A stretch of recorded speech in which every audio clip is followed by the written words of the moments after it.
కుకట్పల్లిలో జరిగినటువంటి రేణు అగర్వాల్ హత్య కేసులో మిస్టరీ వీడింది. ఈ హత్య కేసులో నిందితులుగా ఉన్నటువంటి వారిని జార్ఖండ్లో పోలీసులు అరెస్ట్ చేసి తెలంగాణకి తరలిస్తున్న నేపథ్యంలో ఈ హత్య కేసులో మూడో వ్యక్తి ప్రమేయం కూడా ఉంది అనేటువంటి వార్తలు వస్తున్న నేపథ్యంలో ఆ మూడో వ్యక్తి ఎవరు అనే దాని మీద మనం పూర్తి స్థాయిలో విశ్లేషణ చేసుకుందాం. ప్రస్తుతం మనతో పాటు ఉన్నారు ప్రముఖ రాజకీయ విశ్లేషకులు, ప్రముఖ సామాజికవేత్త కృష్ణకుమారి గారు. మేడంతో మాట్లాడదాం. మేడం నమస్తే. మేడం నమస్తే.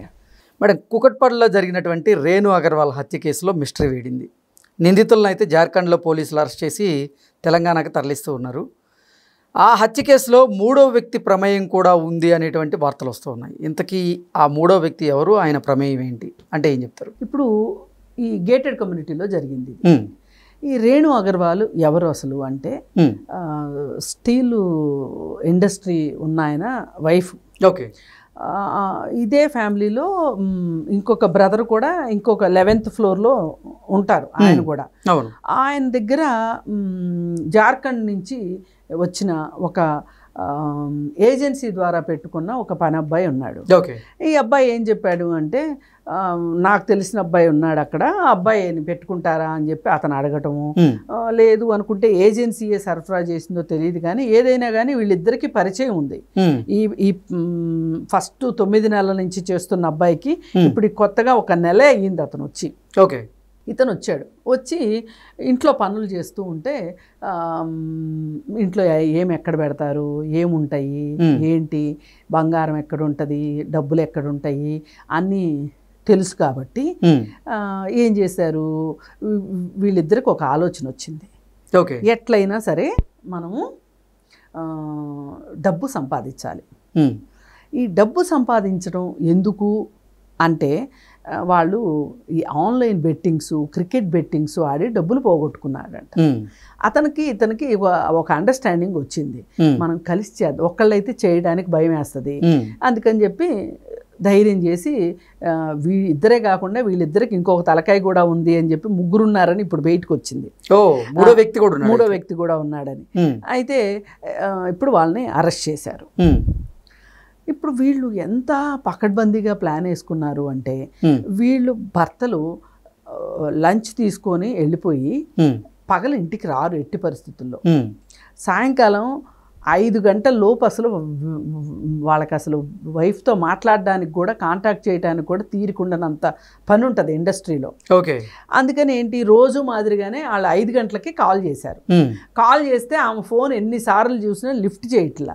లిఫ్ట్ చేయకపోతే అతను ఏమైపోయింది అని చెప్పి ఇంటికి వస్తే ఇంటికి డోరు క్లోజ్ చేసి ఉంది. క్లోజ్ చేసి ఉంటే ఇంకా డోరు పగలగొట్టి చూస్తే చూడగానే చనిపోయింది అనేది చూడగానే అర్థమయ్యే పరిస్థితిలో ఆ డెడ్ బాడీ ఉంది. ఆ పోయిన బ్లడ్ కానీ ఆ గాయాలు చూడగానే ఈమె అసలు ప్రాణాలతో ఉండదు అనిపించేలాగా అని చెప్పి టీవీలో చెప్తా ఉన్నారు. అయితే ఏం చేసి ఉండొచ్చు, ఎవరు చేసి ఉండొచ్చు అంటే సీసీ కెమెరాలు చెప్పేస్తాయి కదా. వీళ్ళిద్దరే లిఫ్ట్లో వచ్చారు, ఈ ఇంట్లోకి లోపలికి వెళ్ళారు. వెళ్ళిన తర్వాత మళ్ళీ వాళ్ళు బయటకు వచ్చింది, లిఫ్ట్లో బయటకు వచ్చారా లేదా అనేది అది చెప్పట్లేదు. బహుశా నేను అనుకోవటం ఏదైనా ఇంకొక అంటే బ్యాక్ సైడ్ నుంచి ఏమన్నా వెళ్ళడానికి డక్టు అట్లాంటి దాని నుంచి వెళ్ళొచ్చేమో, ఎలా వెళ్ళారో తెలియదు కానీ అది చూపించలేదు.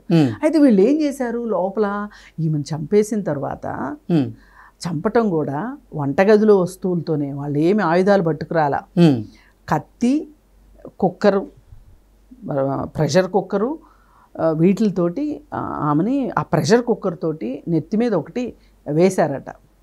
వేస్తే ఇంకా ఆమె అన్కాన్షియస్ అయిపోయింది. మేడం, గేటెడ్ కమ్యూనిటీ అంటే పక్కన ఫ్లాట్ వాళ్ళు కూడా ఉంటారు. అంటే ఆవిడ వీళ్ళు హత్య చేస్తున్నా ఎందుకు ప్రతిఘటించలేకపోయింది, ఎందుకు అరవలేకపోయింది అంట? అంటే ఇప్పుడు వీళ్ళు ఎవరో తెలియని మనుషులు కాదు, రోజు వాళ్ళ ఇంట్లో పనిచేసే అబ్బాయే కదా. ఆ మందుకని వాళ్ళని అనుమానించలేకపోయింది. అంటే మొదటిసారి కుక్కర్ మూతతో తల మీద బాధినప్పుడైనా పెద్దగా అరిచి ఉండాలి కదా అని చాలా మంది అంటే బహుశా ఏం జరుగుతుంది అంటే, ఇట్లాంటప్పుడు ఏం చేస్తారంటే, వాళ్ళు అటు తిరిగి ఉన్నారనుకోండి, వీళ్ళు వెనక నుంచి వచ్చి నెత్తి మీద ఒకటి వేసారనుకోండి, ఇప్పుడు కొంతమందికి వెంటనే స్పృహ పోతుంది. కొంతమంది ఆ దెబ్బ సరిగా తగలలేదనుకోండి, వాళ్ళప్పుడు అసలు వెనక్కి తిరిగి చూసి, పైగా ఇంకొకటి ఏం జరుగుతుంది అంటే, ఒకవేళ వీళ్ళు కుక్కర్ తీసుకొని వచ్చి ఆమె దగ్గరికి తీసుకొస్తున్నారు అంటే దాని గురించి ఏదైనా మాట్లాడడానికి తీసుకొస్తున్నారు అనుకుంటుందేమో కానీ కొడతానికి తీసుకొస్తారని అనుకోదు కదా. వాళ్ళు చేయడమే అటాకింగ్ మోడ్లోకి వెళ్ళి చేసేశారు. ఇంకా ఆమె మళ్ళీ మాట్లాడటానికి అవకాశం లేకుండా చేసేశారు. ఇది ఒక రకంగా ఏంటంటే ఇలాంటి దోపిడీలు ఇవన్నీ చెయ్యాలి అనుకున్న వాళ్ళకి అర్థమవుతుంది. వాళ్ళు నోరెత్తే పరిస్థితి ఉంది అంటే దొరికిపోతాం. నోరెత్తకుండానే చెయ్యాలి. ఆ విధంగా చేసి ఉండటం వల్ల పైగా ఇవాళ ఏంటి అపార్ట్మెంట్లు అయ్యేసరికి ఎవరికి వాళ్ళు తలుపులు వేసుకుని ఉంటారు. ఈ ఇంట్లో నుంచి పక్కింట్లోకి ఈమె ఏదన్నా కొద్ది గొప్ప అరిస్తే కూడా ఏం టీవీ సౌండ్ అనుకుంటారు. ఇప్పుడు టీవీలో హారర్ మూవీస్లో సౌండ్లు ఎట్లా ఉంటాయి? ఇంతకంటే మా మనుషులు అరిసింది నిజానికి అరిసిన దానికంటే కూడా ఎక్కువ ఉంటాయి కదా సౌండ్ ఎఫెక్ట్స్ తోటి. ఇప్పుడు పైగా ఇంకోటి ఏం చేస్తున్నారు అంటే ఈ టీవీకి సౌండ్ సిస్టమ్ కనెక్ట్ చేసి పెట్టుకుంటున్నారు. అవును, ఇప్పుడు ఏ ఇంట్లో ఇంకా అసలు బయటికి ఏమైనా వినిపించినా కానీ మనుషులు మాట్లాడుకున్నా టీవీ మాట్లాడినట్టు ఉంటుంది తప్పితే మనుషులు మాట్లాడినట్టు ఉండదు. ఇంకా ఇలా రకరకాల కారణాలండి. ఏది ఏమైనా సరే అత్యంత సెక్యూరిటీ ఉంటుంది, రక్షణ ఉంటుంది అనుకున్న గేటెడ్ కమ్యూనిటీల్లోనే ఇలా జరిగింది అంటే అది గేటెడ్ కమ్యూనిటీ తప్పు కాదు. ఇప్పుడు దొంగలు వీళ్ళింటికి దొంగ మార్గాల ద్వారా వచ్చి చేస్తే అది సెక్యూరిటీ లోపం అవుతుంది. కానీ వీళ్ళు పెట్టుకున్న పని వాళ్ళే ఇలా చేశారు అనేసరికి మనకి ఇక్కడ ఏం అర్థం అవుతుంది? మన పక్కనున్న మనుషులు సరైన వాళ్ళు కాకపోతే మనకు రక్షణ ఉండదు. ఎక్కడున్నా అంతరిక్షంలో ఉన్నా జరగచ్చు, అంతే కదా. ఇప్పుడు నీ పక్కనున్నవాడే నీకు శత్రువు అయినప్పుడు నువ్వు ఎలా రక్షించుకుంటావు? ఇప్పుడు వీళ్ళ ధైర్యం ఏంటి? మన ఇంట్లో పనివాడు ఇలా చేస్తాడని ఎలా అనుకుంటాము? ఎగ్జాక్ట్లీ అదే కదా అనుకునేది. పైగా ఇంకొకటి ఏంటి అంటే ఈ గేటెడ్ కమ్యూనిటీలు వచ్చిన తర్వాత ఇంట్లో డబ్బులు బంగారం ఇంట్లో పెట్టుకుంటున్నారు. సెక్యూరిటీ ఉంటుందని. కానీ గేటెడ్ కమ్యూనిటీల్లో అంటే యజమానులు పర్మిషన్ ఇస్తే తప్పితే పరాయి వ్యక్తి లోపలికి రావడానికి లేదు. అంటే ఒక వ్యక్తి అంటే ఆ ఇంట్లో పనిచేసేటువంటి వ్యక్తే. మరి అతని రెండో అబ్బాయి ఎవరు? ఇప్పుడు రేణు అగర్వాల్ మరిది కానీ బావగారు కానీ ఆ 11th ఫ్లోర్ ఇంకో ఫ్లోర్లో ఉండే వాళ్ళ పని అబ్బాయి. సో ఈజీ యాక్సెస్ ఉంది ఇద్దరికి. ఇద్దరు పని వాళ్ళకి అక్కడ యాక్సెస్ ఈజీగా దొరికింది. అదే వీళ్ళు బయట వాళ్ళు అయ్యుండి వీళ్ళలో పని చేయని వాళ్ళు అయితే మనము గేటెడ్ కమ్యూనిటీ గురించి మాట్లాడుకోవచ్చు. ఇప్పుడు శతకోటి దరిద్రాలకి అనంతకోటి ఉపాయాలు అంటారు. ఇప్పుడు ఒక్కవేళ గేటెడ్ కమ్యూనిటీల్లో పనిచేయని వాళ్ళు కూడా బయట నుంచి వచ్చి ఏదో రిపేర్ చేసే వాళ్ళ మాదిరిగా వచ్చి టెలిఫోన్ రిపేర్ చేసే వాళ్ళ మాదిరిగా వచ్చి చేశారనుకోండి, ఏం చేస్తాం చెప్పండి? ఇప్పుడు అతడు సినిమాలో వాడు టెలిఫోన్ రిపేర్ చేయడానికి కదా వస్తాడు, వచ్చి మొత్తం రికార్డ్ చేసుకొని బయటికి వెళ్తాడు కదా. మనం ఏదో సినిమాలోలే అనుకుంటాం కానీ బయట కూడా జరిగేది అట్లాగే జరుగుతుంది. ఏది ఏమైనా ఇక్కడ చూడాల్సింది ఏంటంటే మనం ఈ ఒక్క హత్యను వీళ్ళింట్లో పనిచేసే పనోళ్లే చేశారు అనే దాని గురించి మాట్లాడుకునే దానికన్నా మనం ఇంకొంచెం బయటికి వెళ్ళి ఒక బ్రాడర్ వేలో ఆలోచిస్తే అసలు ఇలాంటి ఈ దొంగతనాలు ఈ దారుణాలు ఇవన్నీ ఎలా జరుగుతున్నాయి అనేది మనకు అర్థమవుతుంది. ఇవాళ మన ప్రపంచం మొత్తం మీద కూడా పేదవాళ్ళకి ధనికులకి మధ్యలో అంతరం పెరిగిపోతుంది అని చెప్పి ఆర్థిక శాస్త్రవేత్తలు చెప్తున్నారు. ఇప్పుడు పేదవాడు మరింత పేదవాడు అవుతున్నాడు, ధనవంతుడు మరింత ధనవంతుడు అవుతున్నాడు. మళ్ళీ ఆ ధనవంతుల్లో కూడా అతి తక్కువ మంది అతి ఎక్కువ ధనవంతులు అవుతున్నారు. ఇప్పుడు చూడండి, ఇదివరకు ఇళ్లలో పనులు చేసేవాళ్ళు వాళ్ళ ప్రైవేట్ లైఫ్ని దగ్గరగా చూసే అవకాశం ఉండేది కాదు. ఇప్పుడు ఈ గేటెడ్ కమ్యూనిటీలో ఈ అపార్ట్మెంట్ లోపల పనిచేయడానికి ఉన్నాడు ఈ అబ్బాయి. ఈ అబ్బాయికి అసలు ఆ ఇంట్లో అణువు తెలుస్తుంది.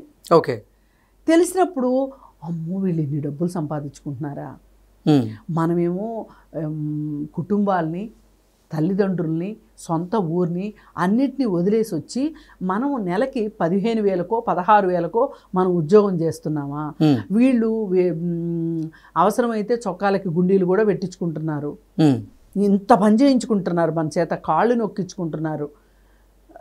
అన్ని పనులు అదేంటి బాత్రూమ్ క్లీనింగ్ దగ్గర నుంచి వంటల దగ్గర నుంచి అన్ని పనులు మనతో చేయించుకుంటున్నారు, కానీ మనకు దక్కేది ఇంత అనే ఒక ఫీలింగ్ ఒకటి ఈ మధ్యకాలంలో పెరిగిపోతుంది.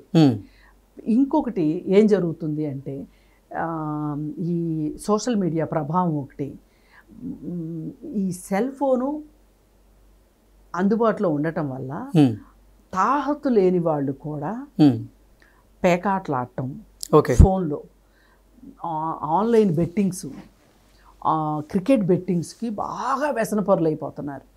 ఎంత వ్యసనపరులు అంటే 5వ తరగతి చదువుకోని వాళ్ళు కూడా, నాకు తెలిసిన వాళ్ళు చాలామంది యంగ్ పిల్లలు, ఈ ఫోన్ రాకముందు వాళ్ళ పని విధానం ఎలా ఉంది, ఈ ఫోన్ వచ్చిన తర్వాత వాళ్ళ ఆలోచన విధానం ఎలా మారిపోయింది అనడానికి నాకు చాలా బెస్ట్ ఎగ్జాంపుల్స్ నా దగ్గర బాగా తెలిసిన పని వాళ్ళకు సంబంధించిన ఎగ్జాంపుల్స్ ఉన్నాయి.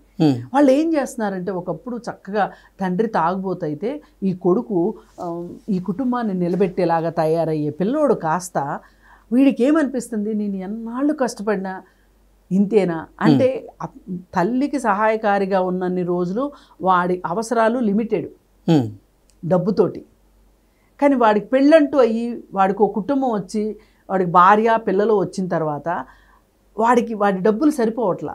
అందుకని ఏం చేస్తున్నాడు, ఈ ఫోన్లో ఈ ఆన్లైన్ బెట్టింగ్స్, క్రికెట్ బెట్టింగ్స్ ఆడుతున్నాడు. వీడు ఏదైతే అప్పులు కొద్ది గొప్ప అప్పులుంటే అప్పులు తీర్చుకుందాం అనుకుని చేసే పని వీడిని మరింత అప్పుల ఊపిలోకి దించేస్తుంది ఈ ఫోను. దీనివల్ల ఏం చేస్తున్నాడు అని అంటే, అందరూ అలా చేస్తారని నేను అనను, కానీ అవకాశం దొరికిన చోట మోసం చెయ్యొచ్చు, దోపిడీ చెయ్యొచ్చు, దొంగతనం చెయ్యొచ్చు, ఏంటి చేస్తే ఏంటి. పైగా వీళ్ళ చుట్టూ మళ్ళీ పైగా ఈ సోషల్ మీడియా మూలాన రాజకీయ నాయకులను చూస్తున్నారు. వాళ్ళ స్థాయిలో వాళ్ళ బస్తీ లీడర్లనే వాళ్ళు చూస్తారు. ఈ బస్తీ లీడర్ అనేవాడు ఒకప్పుడు వీళ్ళల్లో ఒక మనిషిగా ఉన్నవాడు కాస్త వీడు రాజకీయాల్లో చేరిన తర్వాత ఎట్లా డబ్బులు సంపాదించుకున్నాడు, ఇవన్నీ చూస్తున్నారు. అంటే ఎవరికి వాళ్ళకి ఏమైపోయింది అంటే, డబ్బు అనేది చాలా చాలా అవసరమైన విషయం అనేది అర్థమైపోయి ఈ డబ్బును సంపాదించడానికి మనం ఏం చేసినా పర్వాలేదు, పైగా దొరకము అనే ఒక పిచ్చి కాన్ఫిడెన్స్ ఒకటి. ఇప్పుడు చూడండి, 24 గంటలు వాళ్ళు ఎక్కడున్నారో పట్టుకోగలిగారు. ఇంకా వాళ్ళు చేసిన దానికి ఏంటి ఉపయోగం? ఇప్పుడు జైలుకి వెళ్ళి కూర్చుంటారు. ఈ జైలుకి వెళ్ళి కూర్చున్న తర్వాత ఇంకో 4 నేర్చుకుని వస్తారు, తొందరగా బయటకు. అంటే ఇది హత్యా నేరం కాబట్టి అంత తొందరగా బయటికి రాలేరు అనుకోండి, బాగా ప్రూఫ్స్ కనిపిస్తున్నాయి కాబట్టి ఈ కేసు త్వరగానే తేలుతుంది. పైగా డబ్బులున్న వాళ్ళ కేసు అంటే కొంచెం ఫాస్ట్గానే తేలుస్తాయి కాబట్టి మన కోర్టులు, వీళ్ళు జైలుకి పోతారు.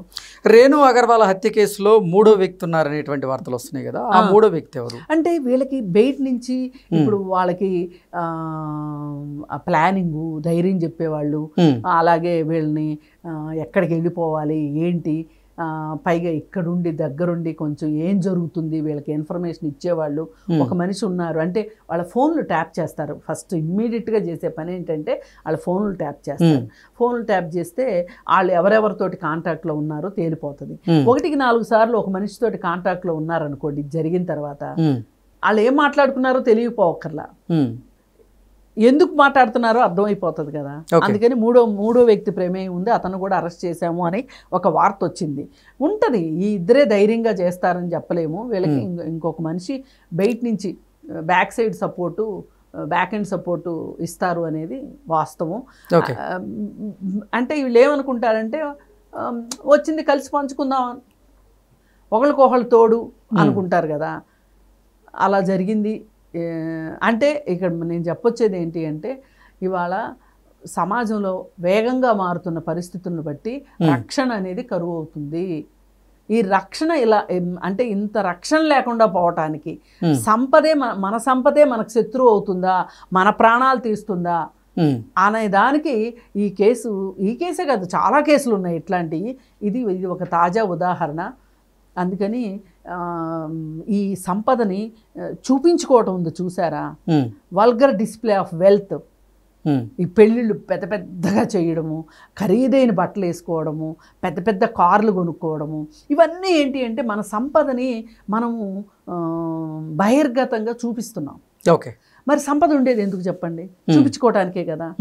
ఇది ఒక రకంగా ఈ చూపించుకోవటం, ఈ ఎగ్జిబిషనిజం చూసారా, దీనివల్ల కూడా సమాజంలో ఇలాంటి అంటే ఇలా తయారవడం కరెక్ట్ అని కాదు నేను చెప్పదలుచుకుంది.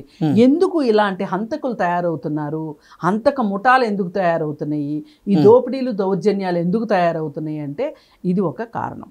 ఓకే, అందుకని కొంచెం be careful. Okay madam, thank you so much. Thank you.